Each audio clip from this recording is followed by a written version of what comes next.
Alors, il faut d'abord comprendre qu'il y a plusieurs critères qui sont pris en compte dans le classement donc, des puissances militaires. Donc, ce sont des classements qui sont faits, qui sont donc d'ordre mondial.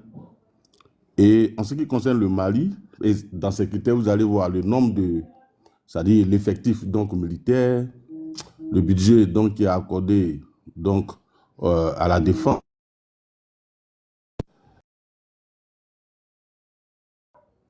Tout ça est pris en compte.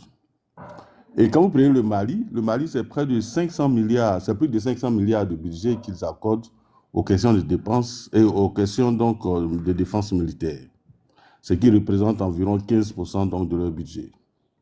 Vous prenez la Côte d'Ivoire, nous sommes à moins de 500 milliards, soit autour de 400 milliards donc de budget pour les dépenses militaires, ce qui représente environ 2% donc de notre budget. Donc tout ça est pris en compte. L'autre chose qu'il ne faut pas oublier, c'est que la Côte d'Ivoire n'est pas dans une situation de terrorisme. La Côte d'Ivoire ne vit pas le terrorisme au quotidien. Il n'y a aucun terroriste sur notre sol. Et donc, en termes de recrutement militaire, nous ne pouvons pas recruter autant de militaires que les Maliens donc, qui sont dans une situation donc, de terrorisme effectif sur leur sol. Et où une bonne partie du pays est bouffée par le terrorisme depuis des années. Donc, ils ont beaucoup plus besoin d'un effectif beaucoup plus important que la Côte d'Ivoire en termes donc de défense des questions militaires. Et donc, c'est tout à fait normal pour un pays donc, qui consacre une bonne partie de son budget donc, à travers sur des questions de défense, parce que la situation commande donc qu'il fasse ça, mais on ne peut pas le comparer donc, à la Côte d'Ivoire qui, effectivement, même si nous sommes face à des tentatives d'attaque sur notre sol, nous ne sommes pas donc, dans une situation de terrorisme. Et donc, ça dépend des orientations politiques donc, de chaque pays. Et quand vous prenez même des pays... Voilà. Et donc, quand vous prenez par exemple la Russie et la France, la France est une puissance économique. En termes donc de PIB, la France est largement devant la Russie. Mais en termes donc d'armement, en termes de puissance militaire, la Russie est devant la France. Donc, c'est la Russie qui a choisi donc d'accorder une bonne partie de ses ressources donc au sein de défense. Voilà. Donc, le pays peut être suffisamment développé, peut avoir beaucoup de moyens, mais si ces orientations sont beaucoup plus soit sur des questions sociales, des questions de construction infrastructurelle, ou bien des questions d'école, d'éducation et autres, mais il est clair que vous n'allez pas avoir le même résultat. Donc, c'est le cas pour le Mali, donc, qui est obligé d'accorder une bonne partie de ses ressources donc, aux questions donc, de défense. Alors, l'autre sujet sur le Niger, vraiment, moi, quand j'ai écouté ce gars-là du Niger, bon, un président, quelqu'un qui se dit chef d'État et qui sort, qui fait une telle déclaration, pour moi, qui lève de l'enfantillage. Donc, il est clair que le président ne va pas répondre. Je ne pense même pas que des ministres vont répondre, parce que pour nous, on est habitués. Le Burkina Faso nous a accusés pendant combien de temps? Ibrahim Kakao a accusé l'État de Côte d'Ivoire. Il va apporter des preuves. Jusqu'à présent, on n'a vu aucune preuve. Donc, ils sont habitués à ça. Quand ils n'ont plus de solution face aux vrais problèmes donc, que pose le terrorisme, leur premier regard se tourne vers la Côte d'Ivoire. Et c'est un pays identifié comme ennemi. La France, le Bénin, la Côte d'Ivoire. Bon. Est-ce que ça, un État a besoin de répondre? C'est de l'enfantillage. Si vous estimez, et moi je dis tous ceux qui crient ou bien font ce genre de choses, oui, on va vous attaquer, on va faire ci, c'est parce qu'ils ne peuvent pas. Parce que quand tu veux engager une action, tu ne parles même pas. Tu agis. Au moment où ils vont s'en rendre compte, tu as agi. Mais quand la personne vient pour déjà te menacer, c'est parce qu'elle ne peut rien faire. Elle ne peut rien faire. Sinon, si tu veux taper quelqu'un là, tu vas venir lui dire. Parce que quand tu viens me dire que tu vas faire ci, tu vas faire ça, ben, je me prépare. Il est dans les émotions. Parce qu'il n'a pas de solution. Ils ont promis plein de choses à leur population qu'ils ne peuvent pas réaliser aujourd'hui. Donc, il faut tomber dans la propagande, dans le populisme, pour orienter les regards de leur population ailleurs, en identifiant des ennemis qu'ils ont choisis. De sorte à ce que leur population, dans leur esprit, donc accepte que c'est ceux-là qui sont à la base de leurs problèmes, alors qu'en réalité, c'est ceux qui les dirigent. Donc, ça participe d'une communication bien établie, en cohérence en liaison avec la Russie. Et ça, tout le monde le sait. Mais ça ne va pas prospérer. Ça ne peut pas prospérer. Si la France veut vous dégager, mais elle va vous dégager. Si on envoie des forces spéciales à Niamey, la nuit, ils vont prendre Tiani et puis ils vont partir à elle. Quand Donald Trump a décidé d'aller prendre le président brésilien, il allait le prendre parce qu'il est puissant. Et la France peut le faire. Mais c'est parce que les gens n'ont pas vu. J'arrive, je viens. Hein? Donc, c'est parce que les gens n'ont pas envie de faire ça. Donc, ils peuvent continuer dans leur enfantillage. Si ça peut leur faire plaisir, c'est leur problème. Maintenant, sur les réseaux sociaux, et je pense que les gens qui doivent répondre à Tiani, ce n'est pas les autorités de Côte d'Ivoire, mais ce sont les cybermilitants, les cyberactivistes, les Ivoiriens lambda qui doivent répondre à Tiani parce qu'il n'est même pas au niveau d'un même un ministre ivoirien. Donc, lui répondre, c'est vraiment lui faire plaisir et puis lui donner quand même un contenu. Quand Ibé Kakao a fait ses accusations à tout moment et qu'on ne lui a pas répondu, aujourd'hui, il s'est tourné ailleurs. Peut-être que demain, il reviendra faire encore des accusations, mais le monde entier découvre que vous êtes des plaisantins. Faites le bilan de vos actions à la tête de vos pays en termes de lutte contre le terrorisme. Ibé Kakao a dit que quand il va venir en 6 mois, il va régler ces questions. Aujourd'hui, il est en train de faire la politique, lutte contre la souveraineté, le panafricanisme, mais ce n'est pas pour ça que tu es arrivé.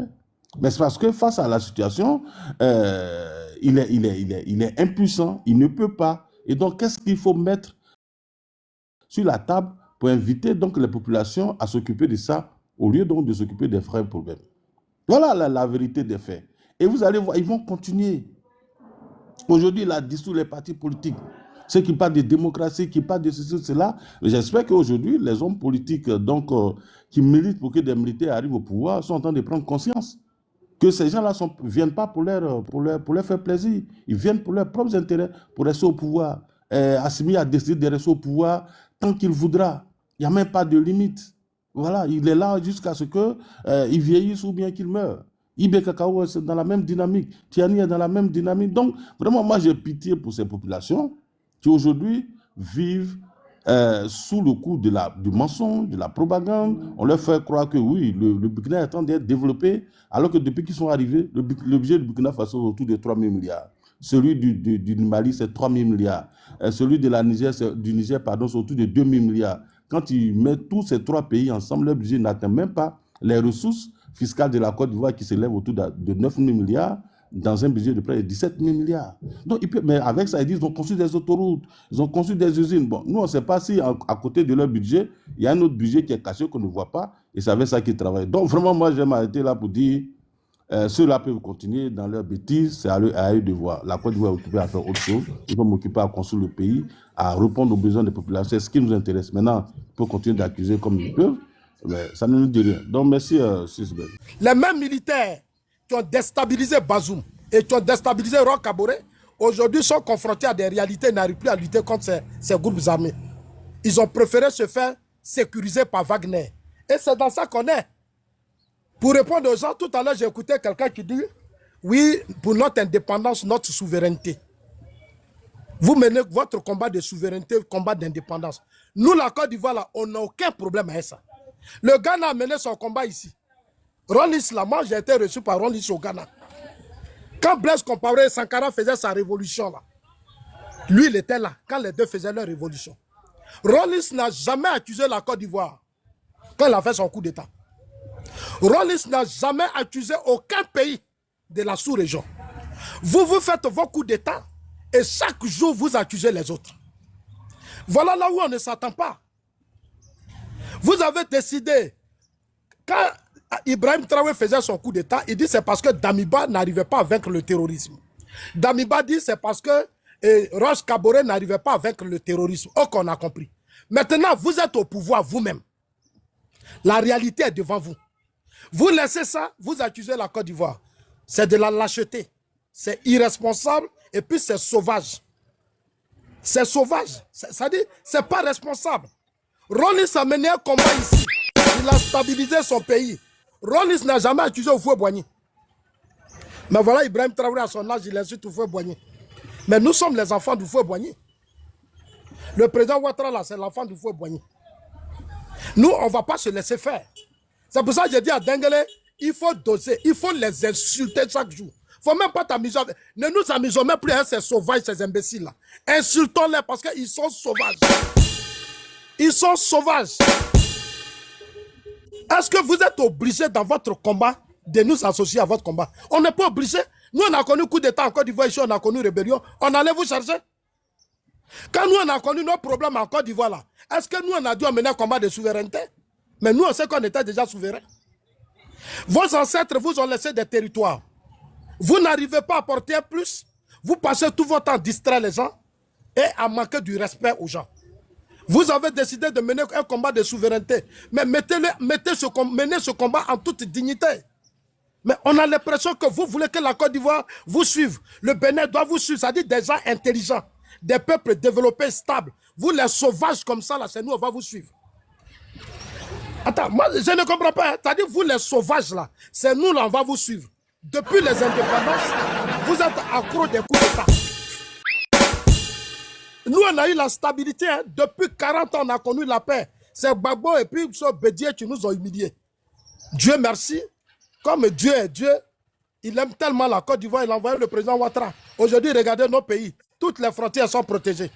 On n'a aucun problème. Monsieur Zazo, tu penses que Ouattara, il était venu au pouvoir par élection? Nous savons tous que c'est la France qui l'avait installé. Hein.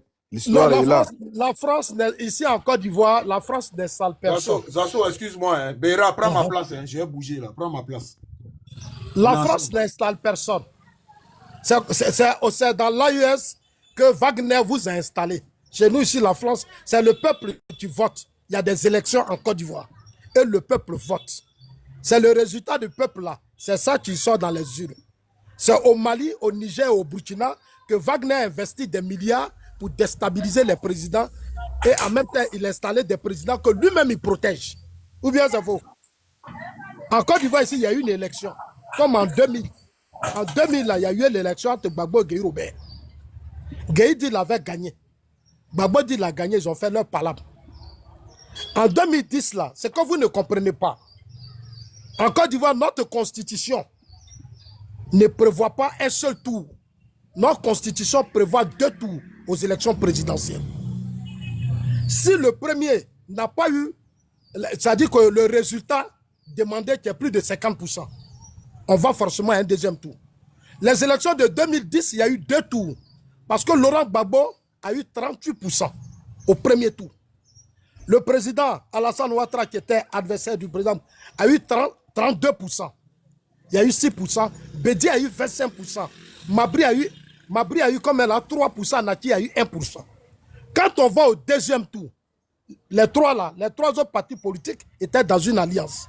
Et dans l'alliance, il est dit que le premier a le soutien des autres. Donc le président Ouattara, qui venait en deuxième position, a eu la voix de Bédié, de Mabri et d'Anaki. Gbagbo n'a pas eu de soutien. Donc normalement, on n'a pas besoin de faire assez de calculs. Gbagbo n'a pas gagné les élections. Et Gbagbo lui-même le sait. S'il avait gagné au premier tour plus de 50%, il ne devait plus y avoir de débat. Mais Gbagbo a eu 38%. Et ça, on ne vous explique pas ça dans l'AUS. Gbagbo a eu 38% au premier tour. S'il avait eu plus de 50%, il ne devait pas avoir même palabre. Il a fait palabre parce que, bon, Mamadou Koulibaly l'a dit, il voulait faire comme Mugabe. Parce que, comme on appelle ce Mugabe, on peut organiser des élections, quels que soient les résultats, c'est lui qui gagne. Même si tu l'as dépassé, tu n'as pas le choix.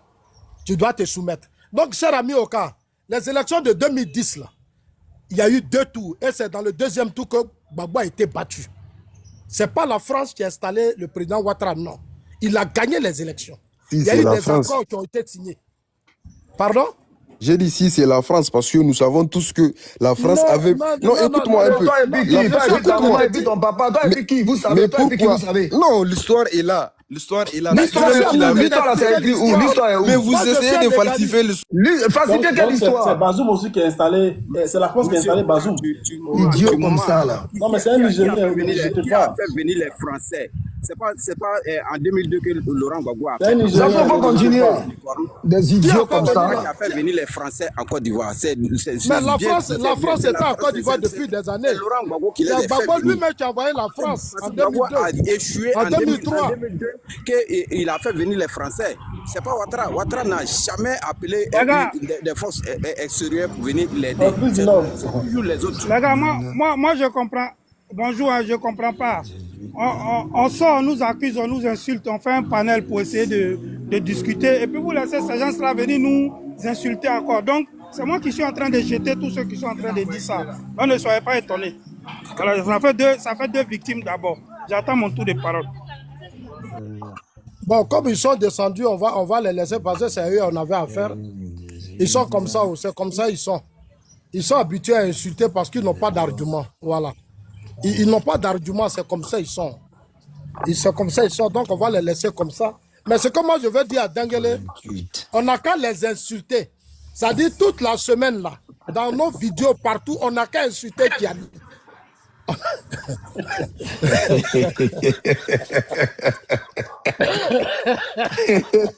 Non, mais Tiani, même, il dit il va rousir. Il dit il va rousir. S'il a attrapé fils, il va rousir. Il va rousir. Kiani, c'est un broussard. Kiani là. Mais il est encore une fois ici. Je ne suis pas causant.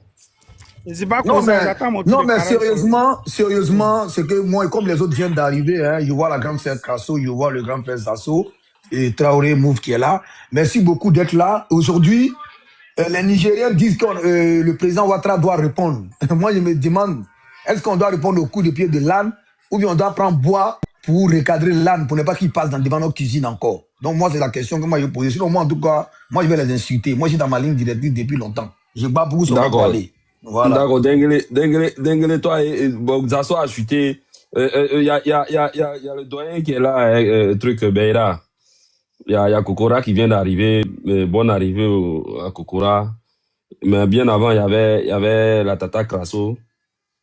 Donc, Beira, si tu permets, je vais rejouer encore la vidéo rapidement, puis on va voir. Voilà, et puis on va permettre à la Tata de se prononcer, et puis après, on va écouter peut-être. Notamment Emmanuel Macron, Patrice Talon, Alassane Ouattara. Nous les avons suffisamment écoutés à Boaï, qu'ils s'apprêtent eux aussi à leur tour à nous écouter rugir. Nous rappelons aux sponsors de ces mercenaires, notamment Emmanuel Macron, Patrice Talon, Alassane Ouattara. Nous les avons suffisamment écoutés à Boaï, qu'ils s'apprêtent eux aussi à leur tour à nous écouter rugir. Ok, donc voilà, bientôt ils vont rugir. Donc, voilà. Ah, c'est toi qui rugis. D'accord, ok, pour être un peu plus sérieux, bienvenue aussi également à Traoré Moussa, fils du noble. Bon, on va, je sais pas, est-ce que la tata Krasso est là?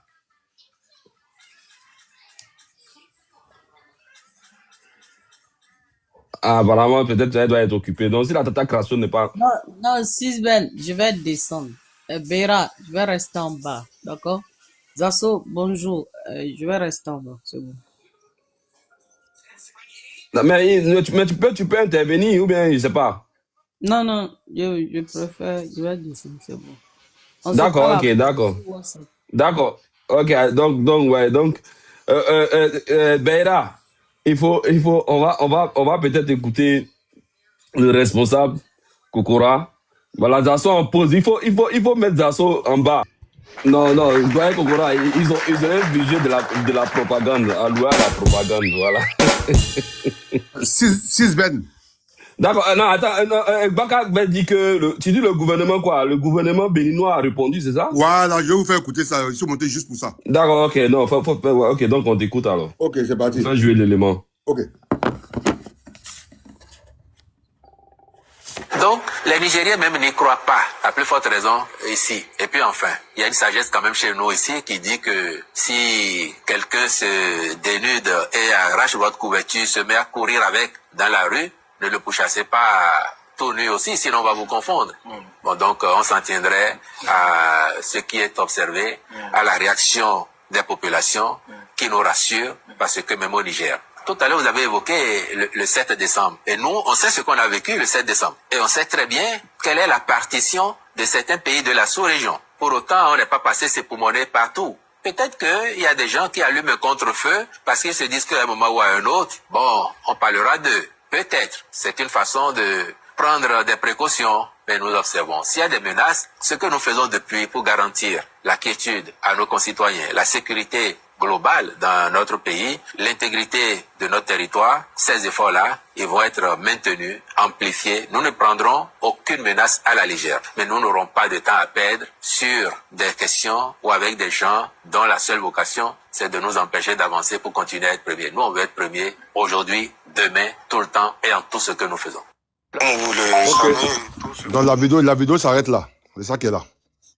Non, rejoue encore parce que non, c'est très intéressant. C'est ça, c'est ce qu'on appelle un gouvernement responsable. Rejoue encore. On va écouter. Délogés de la première place qui vont se mettre à fond au travail. Et il y a ceux qui vous jalousent parce qu'ils ne savent pas que être premier de la classe, ça vous coûte des nuits de sommeil. Ceux qui aimeraient vous déloger de la première place, qui vont se mettre à fond au travail. Et il y a ceux qui vous jalousent parce qu'ils ne savent pas que être premier de la classe, ça vous coûte des nuits de sommeil, ça vous coûte des temps de jeu, de divertissement, et ça vous demande beaucoup d'efforts. Il se trouve que grâce à notre travail collectif, et un peu malgré nous tous, le Bénin aujourd'hui, on peut le dire, toute proportion gardée, mais sans fausse modestie, on peut dire que nous sommes premiers de la classe. Ça ne fait pas que des heureux. Ça ne fait pas que des heureux. De qui, quand vous regardez la sous-région, de quel pays parle aujourd'hui le monde entier avec autant d'emphase, avec autant d'étoiles dans les yeux? Quelle est cette destination que les gens veulent venir découvrir quand vous allez sur les réseaux sociaux? C'est encore du Bénin. Et puis moi, j'ai été heureux de voir que, à la suite des déclarations de M. Tiani, même ses concitoyens sur les réseaux, ils disent ne pas y croire. Moi, j'ai lu beaucoup de réactions. Les Nigériens disent non, ça suffit, laissez le petit Bénin tranquille. Nous, on sait que les Béninois, ce sont nos frères, ce sont nos amis. Donc, les Nigériens même n'y croient pas, à plus forte raison ici. Et puis enfin, il y a une sagesse quand même chez nous ici qui dit que si quelqu'un se dénude et arrache votre couverture, se met à courir avec dans la rue, ne le pourchassez pas tout nu aussi, sinon on va vous confondre. Bon, donc on s'en tiendrait à ce qui est observé, à la réaction des populations qui nous rassure, parce que même au Niger. Tout à l'heure, vous avez évoqué le 7 décembre. Et nous, on sait ce qu'on a vécu le 7 décembre. Et on sait très bien quelle est la partition de certains pays de la sous-région. Pour autant, on n'est pas passé s'époumoner partout. Peut-être qu'il y a des gens qui allument un contre-feu parce qu'ils se disent qu'à un moment ou à un autre, bon, on parlera d'eux. Peut-être. C'est une façon de prendre des précautions, mais nous observons. S'il y a des menaces, ce que nous faisons depuis pour garantir la quiétude à nos concitoyens, la sécurité globale dans notre pays, l'intégrité de notre territoire, ces efforts-là, ils vont être maintenus, amplifiés. Nous ne prendrons aucune menace à la légère, mais nous n'aurons pas de temps à perdre sur des questions ou avec des gens dont la seule vocation, c'est de nous empêcher d'avancer pour continuer à être premiers. Nous, on veut être premiers aujourd'hui, demain, tout le temps et en tout ce que nous faisons. Ok. La vidéo Merci, Bakave, merci. Ok. Merci. Il y a un Nigérien qui est là. Bakave, viens prendre ta place aussi. Oui, d'accord. Oui, d'accord. D'accord. Ok.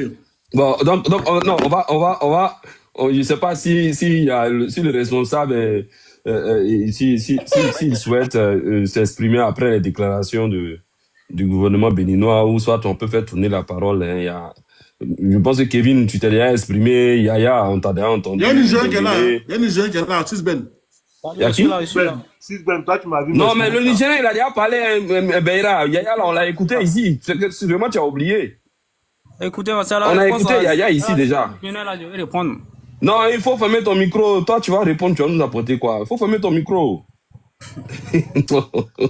Beira même, là, il faut nous prendre au sérieux. Voilà. Non, Kevin, tu as dit quoi? Il faut écouter les autres d'abord. Voilà, ici, là, on appelle au patriotisme. Je sais pas, tu veux nous dire quoi? Il y a pas d'adversité ici, hein, quand on parle de la nation. Ouais, ce n'est pas des problèmes de partis politiques. Le président, aujourd'hui, le président Alassane Ouattara, c'est le président de tout le monde. Voilà, y compris les partis politiques. Mais qui t'a dit que je suis forcément dans la perspective de... Oui, mais on t'a dit, mais laisse les autres parler aussi. Où ça? donc, si rien ne presse là, donc laisse les autres parler. Voilà, laisse tes compatriotes parler et s'exprimer aussi sur la question. On a 3 nouveaux, il y a Fils du Noble, il y a Dame Ouattara, il y a Loseni Kibafori. Donc, Fils du Noble, vas-y, on t'écoute, voilà. Ok, merci à toi, Sisben. Bonsoir à tout le monde. Voilà, je tenais déjà a souhaité aussi mes meilleurs vœux à tous ceux que je n'ai pas vus depuis et dit que, voilà, à un certain moment donné, il faut que les Ivoiriens se mettent ensemble pour défendre notre patrie. Parce qu'on n'a qu'un seul pays qui est la Côte d'Ivoire. Et lorsque on est insulté, on est traité de braqueurs, d'assaillants, il va falloir qu'on essaie tous de se mettre ensemble pour essayer de défendre notre pays. J'ai aimé tout à l'heure ce que le doyen Kokora a dit. Je pense que c'est même pas important, c'est même pas opportun que nos autorités donnent une réponse à ces échantillons de dirigeants-là. C'est vrai que peut-être après un conseil des ministres le mercredi, lorsque les journalistes vont poser des questions, certainement le porte-parole va peut-être donner des réponses. Voilà, souvent c'est vrai qu'on peut répondre au coup de pied de l'âne, mais comme Kokora l'a dit, je pense que c'est sur les réseaux sociaux que nous on va répondre à ces gens-là. Je profite en même temps de l'occasion pour m'adresser un peu aux échantillons d'opposants aussi en Côte d'Ivoire. Parce que vous avez vu, depuis que cette information a apparu comme quoi le Mali est la première puissance militaire, ce sont les amis, les cousins de Kevin Thiam là, qui nous ont embrouillés sur les réseaux sociaux depuis des années, qui ont relayé cette information-là en ce moment précis là. Là où Quel cousin, fils du Nord, quel cousin? Ferme ton micro. Pas ici là pour te caresser. Faut fermer ton micro. C'est pourquoi moi je dis. Ton cousin cache Ivoire, Ivoire vérité. Toutes les pages de propagande de Thiam là, c'est eux qui ont commencé à propager ça. On n'est pas des cons, les gars. Franchement, quoi. Voilà, c'est pourquoi moi je dis et je le répète. Je ne vais pas m'adresser à tous les opposants. Je vais nommer le nom de Gbagbo Laurent. Tous ceux qui ont soutenu Gbagbo Laurent, ils seront maudits jusqu'à la 20e génération. Parce que j'ai sillonné, j'ai regardé tous les pays sur cette planète Terre-là. Je n'ai jamais vu un pays où l'opposition souhaite la guerre dans son pays. On a des gens aujourd'hui qui sont prêts à ce que la Côte d'Ivoire même soit attaquée. Tout simplement parce qu'ils n'aiment pas ce monsieur qui est au pouvoir là. C'est pourquoi on a des tyrannies aujourd'hui qui s'adressent comme ça aux Ivoiriens. Et tout dernièrement, ironie du sort, j'ai vu un gars qui était sur un panel où, après le match Côte d'Ivoire-Sénégal, il est devenu un patriote d'une journée et il a voulu parler de la Côte d'Ivoire et les gens lui ont dit, mais pays de Woubi, il s'est énervé. Quand il s'est énervé, moi-même, je lui ai envoyé un message pour dire, mais tu es énervé pourquoi? C'est toi qui as fait cette propagande-là pour dire que ton pays, c'est un pays de Woubi. Donc, il faut assumer. Vous allez voir tout à l'heure que quand Kevin Thiam va prendre la parole, je vous mets au défi, hein, malgré que je l'ai interpellé, malgré que je le mets au défi, il va faire un effort, mais sa mauvaise foi va prendre le dessus. Il va parler, et puis vous allez entendre main. Attendez-vous aux mains. C'est-à-dire ton pays est là. C'est pourquoi tout à l'heure j'ai jeté tous ceux qui sont venus dire oui, Alassane Ouattara a volé, il a été imposé par la France. C'est pas opportun, les gars. On peut pas écouter des gens comme ça en ce moment précis là. Notre pays est insulté, notre pays, on est indigné. On peut parler entre nous-mêmes, on n'a même pas besoin d'un débat contradictoire. Pour faire un débat contradictoire avec qui? Pour dire quoi? Pour dire quoi même? On a déjà entendu tout ce qu'ils sont en train de dire là. On ne va pas accepter aujourd'hui, au moment où nous sommes en train de donner des réponses à ces échantillons de chefs d'État là, que des gens vont venir nous monter sur le panel, nous parler de 2010 et comment le président Alassane Ouattara est venu au pouvoir. Ça n'a pas de sens. Donc moi, comme j'ai le bouton, je préviens à tous ceux qui sont en bas, qui sont des Nigériens ou je ne sais pas quoi, si vous voulez monter, venez vous exprimer sur le sujet. Venez lui dire oui, ce que Tiani dit c'est vrai, voici les preuves, nanani, nanani. Ça, il n'y a pas de problème. Mais si vous revenez nous dire oui, Alassane Ouattara a été imposé comme ça. Moi, j'ai un bouton. Je vais descendre, mais le bouton, il est là. Peut-être que Beira va m'enlever. Mais je vais vous jeter vous tous. Donc, vous êtes prévenus. Donc, je préviens tout le monde. Donc, je disais ceci. Voilà. Pas pitié. Donc, je suis en train de dire ceci. À partir d'un certain moment, moi, j'ai besoin des opposants de Côte d'Ivoire. Là. C'est eux que je vais écouter. C'est pourquoi hier, Tenguele, tu te souviens, j'ai posé la question à comment on appelle, bon, j'oublie son nom là. Je lui ai dit, ton pays est insulté. Est-ce que ce qu'ils sont en train de dire là, tu crois que c'est vrai? Dengele, qu'est-ce qu'il a dit? Il a dit qu'il veut des enquêtes. Il s'appelle Modéré, il était ici. Il s'appelle Modéré. Voilà, Modéré, pardon. Modéré, c'est l'ami de Beira. Voilà, un autre cousin de Kevin Thiam aussi. Voilà des gens. On a attaqué votre pays selon vous. Vous avez été agressé à minuit. À 6 h du matin, vous savez déjà qui est le sponsor, qui est derrière ces attaques-là, sans enquête. Et nous, on a des échantillons d'opposants, soi-disant, qui aiment un leader qui n'est pas au pouvoir, qui viennent nous dire à nous que non, eux, ils attendent des enquêtes. Donc, on ne peut rien attendre d'eux. Voilà pourquoi je maudis Gbagbo Laurent, je maudis tous ceux qui ont suivi Gbagbo Laurent, je les maudis jusqu'à la 100e génération. Parce qu'aujourd'hui, là, ce qui se passe là, c'est eux qui ont vendu la Côte d'Ivoire. Mais nous, on sera là pour donner des réponses. Et moi, je pense qu'à partir d'un certain moment, nous, on ne va pas attendre nos autorités. On ne va pas appeler les gens à la belligérance ou bien quoi que ce soit. Mais une chose est sûre, si ça continue comme ça, il faut qu'à chaque fois que ces échantillons d'hommes d'État là font des discours, immédiatement, ils doivent sentir. Ils doivent sentir. On se souvient dans ces protocoles. Moi, je ne suis pas en train d'appeler quelqu'un à quoi que ce soit. Hein. Moi, je dis, à partir d'un certain moment là, il y a des choses qui vont se passer. Ça, c'est clair. Parce qu'on ne peut pas les accueillir, on ne peut pas les nourrir, on ne peut pas les blanchir. Nous sommes souvent même là, leur PIB. C'est-à-dire que la première richesse de leur pays, là, souvent, c'est la diaspora. Un pays comme le Mali. Ce que la diaspora fait rentrer là, même, comme on appelle, les recettes de l'État ne font pas rentrer ça. Mais on est insulté, on est vilipendé. À partir d'un certain moment, je pense qu'il va falloir prendre des mesures. Même si nos autorités ne parlent pas, mais à chaque fois que ces gens-là vont ouvrir la bouche pour accuser la Côte d'Ivoire, il faudrait que ça se sente. Vous comprenez ce que je dis là, vous comprenez ce que je dis. Je vais m'arrêter là pour dire, maudit soit Gbagbo Laurent, maudit soit les opposants de Côte d'Ivoire, maudit soit les ennemis de Côte d'Ivoire. Et nous, on sera là pour apporter la réponse. Donc moi, je vais descendre et puis je dis, j'ai le bouton en main.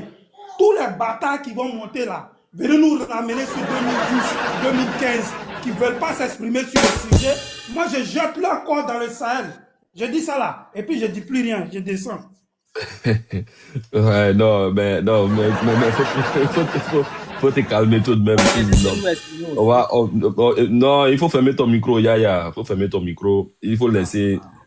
Voilà, on peut aussi les écouter. Non, tu as oublié de maudire le fils de Gbagbo Laurent, qui est Soro Guillaume. Maudit soit Soro Guillaume, maudit soit tous ceux qui soutiennent Soro Guillaume, maudit soit tous ceux qui sont en train de livrer notre pays à la verdure populaire. Si un Aoussa insulte un Ivoirien, c'est que c'est un Ivoirien qui a donné l'autorisation. Sinon, on était ici dans ce pays-là, on n'a pas dit quelqu'un. Aoussa pouvait parler devant ses cosses. Aoussa pouvait parler devant un étudiant. D'accord, Denguele, attends, on va écouter les autres Denguele. Voilà. Nous menons le pays. Les Aoussa disent qu'ils vont aller chez Makosso, chez lui, à Abidjan. Que c'est vous les soroïstes, c'est vous les tiamis, et vous les pro-Gbagbo, c'est vous qui avez ordonné ça. Mais on va vous regarder, vous tous. On a un bâton, on va vous chicoter, vous, et puis l'AES avec les panafricains avec ça. Moi, je vous promets ça. Merci. Parce qu'on en a marre de vous. Voilà. D'accord, on va écouter Dame Ouattara et puis après on va passer à l'Océanie qui va fourrir. Ah, pardon, il faut passer la parole sur en ligne, je reviens. Je suis là il y a longtemps, s'il te plaît, pardon. Arrête. Mais Kevin, écoutons les autres. Ah, tu es là longtemps, mais tu t'es exprimé. Non, mais depuis ce matin, je suis sur le arrête. Pourquoi tu fais ça? Bon, ok, Kevin Tiani, oui. Je peux? Non, Kevin, pardon, faut attendre ça, ça a eu. Non, mais depuis ce matin, toi, tu veux prendre la parole. C'est lui qui a dit qu'on a qu'à faire plan B. Mais Denguele, laissez, on va gérer, on va évoluer. Non, mais depuis ce matin, regarde, laissez parler Kevin Tiani. Il y a longtemps, il est là. Voilà, non, le si tu permets. Le Séni. Il y a longtemps que Kevin Tiani est là. Voilà, il est là il y a longtemps. Non, il est là il y a longtemps, c'est pas faux. Le Séni. Attends, on l'écoute vite fait et puis après, tu rebondis après. Hein? Kevin quoi? Il dit Kevin Tiani. J'ai dit c'est quel changement de plus de son nom? Moi, je ne vois pas trop son pseudonyme là. J'ai du mal à lui. On se comprend, on peut laisser ça se comprendre, on se comprend. Alors, je veux d'abord, dans un premier temps, saluer tous ceux qui nous ont rejoints sur le panel depuis ce matin. Alors, moi, j'ai été très clair. Et puis, je ne vois pas l'opportunité, un fils du Nord, de maudire des opposants, de maudire des gens. C'est pas intéressant. Il faut qu'on puisse faire un débat avec des arguments. Voilà. Ce qui se passe aujourd'hui, la relation que nous avons avec l'AES est une relation, je veux dire, dont chaque Ivoirien peut soit se positionner dans un camp comme dans un autre camp. Moi, me concernant, j'ai très souvent évité de me mêler de ces histoires-là. Mais il y a une chose qui est claire, c'est que la Côte d'Ivoire, comme je l'ai indiqué, appartient à tous les Ivoiriens. Donc, dès l'instant où la Côte d'Ivoire est attaquée, mais c'est tout le monde qui est attaqué. Donc, nous inscrivons dans cette logique-là, bien évidemment. Moi, je peux jamais défendre un pays au détriment de mon pays. C'est-à-dire, il y a une bagarre entre la Côte d'Ivoire, le Mali, le Burkina ou le Niger. Et puis moi, personnellement, je prendrais une part active à défendre.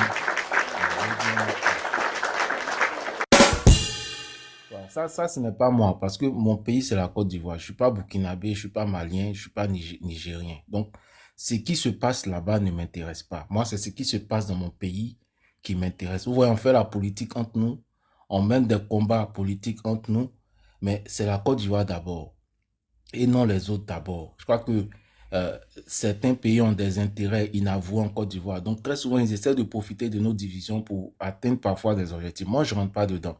Ce qui m'intéresse, c'est la Côte d'Ivoire. Moi, je veux être factuel.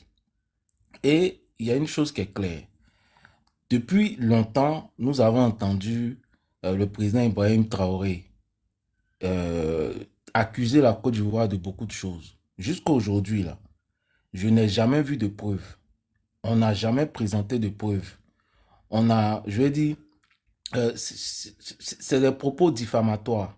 C'est-à-dire des accusations gratuites qui sont véhiculées à l'endroit de mon pays. Donc, à partir de cet instant, moi, je ne peux pas croire tout ce qui vient de ces pays-là. Il y a eu une opération soi-disant terroriste contre le Niger qui s'est déroulée. En moins de 24 heures, on a vu le président du Niger se présenter devant les médias et accuser automatiquement la Côte d'Ivoire, le Bénin, la France comme étant les parrains de ceux qui auraient, engagé ces attaques-là. Pour moi, c'est irresponsable.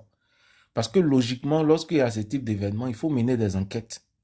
C'est à la suite des enquêtes, du recoupement des informations, des enquêtes qui peuvent mettre quand même un peu de temps, qu'on peut finalement dire, en vertu des éléments que nous détenons, tel pays serait impliqué ou pas. Bien évidemment, en ayant les éléments de preuve nécessaires et en les présentant officiellement. Mais ce n'est pas le cas. C'est-à-dire, il y a une opération qui s'est déroulée dans ce pays et tout de suite, on dit c'est la Côte d'Ivoire. Tout de suite, on dit c'est le Bénin. Tout de suite, on dit c'est la France. Moi, ce n'est pas responsable. Donc, moi, je ne peux pas m'inscrire dans cette logique de propagande contre la Côte d'Ivoire. D'ailleurs, je condamne ce comportement-là. Déjà, c'est un comportement qui n'est pas digne d'un chef d'État. Je crois que les chefs d'État doivent adopter des comportements qui riment avec retenue, même lorsque la situation est difficile. Mais ce n'est pas ce que nous avons constaté de la part des autorités du Niger. Et ça, vraiment, c'est quelque chose qu'il faut condamner. C'est quelque chose, justement, qu'il faut prohiber. Donc, concernant cette situation, je ne pense pas que la Côte d'Ivoire va répondre. Connaissant un peu le président Alassane Ouattara, je pense que c'est quelqu'un qui ne répond pas, qui ne parle pas très souvent. Et je ne pense pas qu'il va s'inscrire dans cette logique de répondre même à toutes ces accusations gratuites. Moi, j'invite ces pays-là véritablement à se concentrer sur leur pays, sur la lutte contre le terrorisme. La Côte d'Ivoire n'est pas l'ennemi des pays de l'AES. La Côte d'Ivoire n'a jamais été l'ennemi de ces pays-là. D'ailleurs, la Côte d'Ivoire a participé à les aider. On a vu au moment où Damiba même était président, je crois qu'on a eu à faire des panels ici même à critiquer. Moi-même, je faisais partie, j'ai dit, mais pourquoi le président Ouattara peut prendre l'argent de la Côte d'Ivoire pour acheter des armes pour aider le Burkina? C'est des choses que même moi, j'ai critiqué, j'ai dit, mais c'est pas normal, on était un peu informé. Effectivement, la Côte d'Ivoire l'a fait par devoir vis-à-vis d'un pays frère. C'est-à-dire, malgré le fait que la Côte d'Ivoire, le président Ouattara ait pris sur lui l'initiative de doter l'armée burkinabé de certaines armes, etc., et tout ça pour lutter contre les terroristes, mais on a vu par la suite ces mêmes personnes-là justement se retourner contre la Côte d'Ivoire, accuser la Côte d'Ivoire de tout et de rien. C'est pas correct, c'est pas responsable. Il faut avoir un minimum de reconnaissance. Lorsqu'un pays frère, un pays voisin décide de t'aider parfois, même si on considère que l'aide là apportée est une aide qui est minime, mais quand même, il faut avoir une petite reconnaissance, ne serait-ce que pour ça. La Côte d'Ivoire a toujours proposé son aide en vue donc d'aider ces pays-là, mais malheureusement, je crois qu'ils sont dans une certaine logique, ils n'ont jamais accepté l'aide de la Côte d'Ivoire ou bien de certains pays de la CEDEAO. Donc ça, véritablement, il faut Donc, pour dire tout simplement que la Côte d'Ivoire n'est pas en belligérance avec ces pays-là. Ce sont les dirigeants, pour moi, de ces pays-là qui créent donc toute cette tension-là artificielle en vue de justifier leur maintien au pouvoir ou bien de justifier le fait qu'ils aient des bâtons dans les roues parce que justement, ils n'ont pas de résultats à proposer aux populations. Donc, à un moment donné, il faut que ça s'arrête. Il faut que ces pays-là se concentrent sur leur modèle de défense, sur leur modèle économique, etc., en vue de lutter efficacement contre les terroristes. S'ils ont besoin d'aide, ils peuvent toujours faire appel à la Côte d'Ivoire. Je pense que la Côte d'Ivoire est un pays frère qui pourra toujours aussi leur apporter l'aide nécessaire. En tout cas, selon les moyens qu'on pourra peut-être mettre à leur disposition, mais il faut sortir de ces comportements-là qui, pour moi, n'arrangent pas la relation entre les deux peuples et même peuvent créer des tensions entre les populations. Donc, je vais m'arrêter là, Ben. Merci. D'accord, merci. Non, un banc pour un banc. Non, tu dois applaudir quand même. Donc, je comprends que... Non, Kevin s'inscrit ici dans la dynamique du PDCI. Voilà, parce qu'ils étaient à la cérémonie de présentation de vœux au chef de l'État. Donc, ils sont là, ils sont déjà... Donc, bien, bon retour, bienvenue dans la République. Bon, le Sonic qui va fourrir. Voilà, le Sonic qui va fourrir, vas-y. Ok, merci beaucoup, Sisbel. Merci, bonsoir chacun. Je salue tout le monde, hein, tous ceux qui sont sur le panel et même en bas. Bon, écoutez, en tout cas, moi, je suis heureux d'entendre ces propos patriotiques. Hein. Il faut le noter. Au-delà de la politique, on n'a rien. Voilà, il faut l'admettre. C'est un fait. Moi, je vais d'abord partir d'un postulat. Moi, j'ai écouté, ou du moins, on a tous écouté depuis un bon moment le narratif selon lequel la Côte d'Ivoire serait ceci. Il faut chaque fois, quand il y a un événement, trouver des boucs émissaires. Et ça, les dirigeants de l'AES l'ont compris, que c'est à partir de ça qu'ils seront des hommes qu'il faut à leur tête, pour leur peuple. En fait, quand tu comprends déjà ce qui plaît à ton enfant, il faut le lui donner. En fait, aujourd'hui, tout ce que le peuple de l'AES doit attendre là, et qui va plaire à leur oreille venant de leur gouvernants, c'est de dire que voici ce qui se prépare ou bien ce qui s'est passé, voici tel qui était derrière. Mais il faut citer, vraiment, il faut tout faire pour citer Alassane ou bien la France. Et ça passe bien dans l'AES. C'est le narratif qu'il faut adopter. Au-delà d'Alassane, du président Ouattara, mais Ibrahim Traoré l'a dit, traitant au fouet de lâche.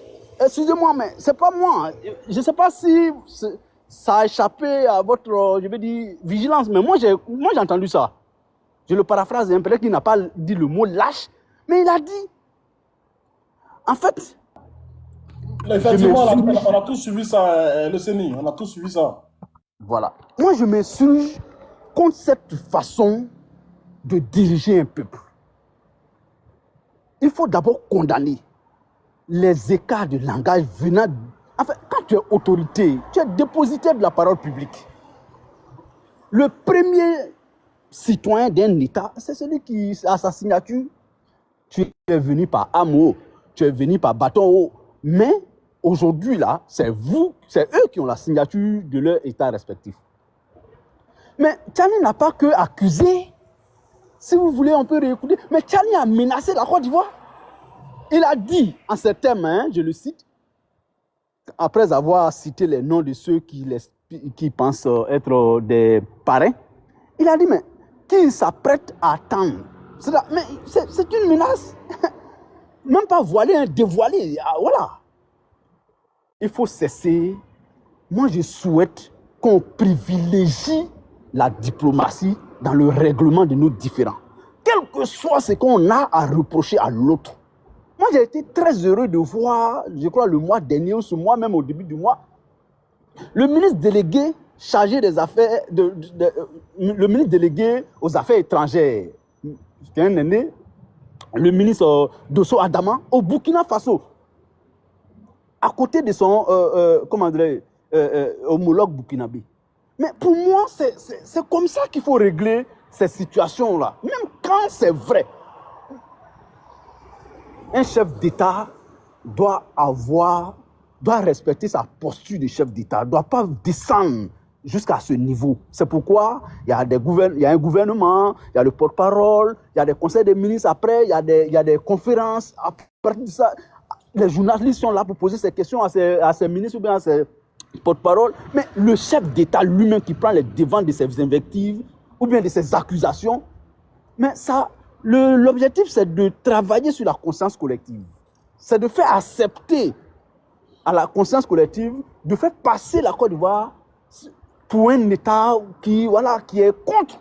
Mais si la Côte d'Ivoire est contre le Burkina ou bien le Niger, à qui profite le crime? Est-ce que ça profite à la Côte d'Ivoire que le Bénin, que le Niger, le Mali ou bien aujourd'hui, en tout cas les 3 États de l'AES là, qu'est-ce qui profite à la Côte d'Ivoire aujourd'hui s'ils sont déstabilisés?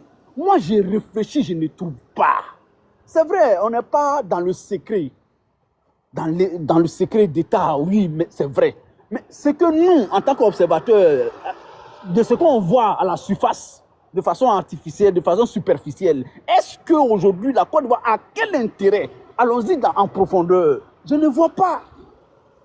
Le président Ouattara aura quel intérêt à tout faire, que c'est son projet, son premier projet aujourd'hui, quand il met son nouveau gouvernement en place, son premier projet, c'est de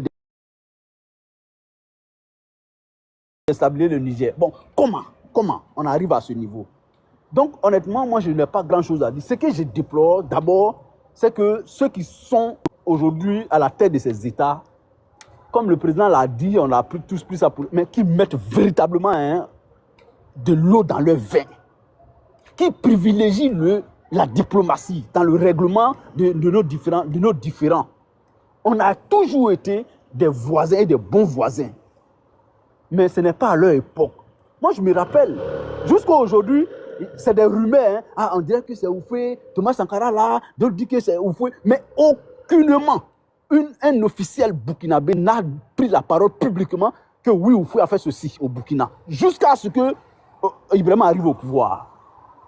Mais à partir du moment où le chef de l'État lui-même dit, mais le peuple va dire, c'est le président qui a dit, et puis ça devient parole d'évangile. À partir de ce moment, le peuple burkinabé ou de l'AES aura un regard différent sur le peuple de Côte d'Ivoire. Et puis quand on dit, non, on n'a rien contre les Ivoiriens, mais on a quelque chose contre les autorités. Mais quand quelqu'un va te dire un jour dans ta vie, frère, je n'ai rien contre toi, c'est ton papa qui est mon problème, mais il t'a traité de maudit.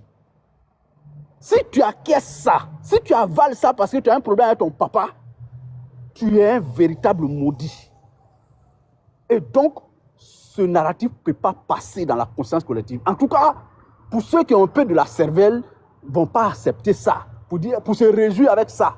Pour dire, non, de toute façon, il dit qu'il n'a rien avec le peuple de Côte d'Ivoire, il a un problème avec Alassane. Bon, comme moi, aujourd'hui, Alassane et moi, bon, voilà. C'est pas bon pour nous-mêmes, en tant qu'Ivoiriens. Parce qu'à partir de ce moment, le Burkinabé pensera qu'ils sont au-dessus. C'est nous, on est toujours là pour travailler à déstabiliser, ou bien le Nigérien pensera la même chose. Non, il ne faut pas laisser ce discours passer. Travaillons à ne pas laisser ce narratif passer de l'AES contre la Côte d'Ivoire. Vraiment, ça doit être le combat premier de la Côte d'Ivoire aujourd'hui vis-à-vis de l'AES. Maintenant, en ce qui concerne les règlements des trucs,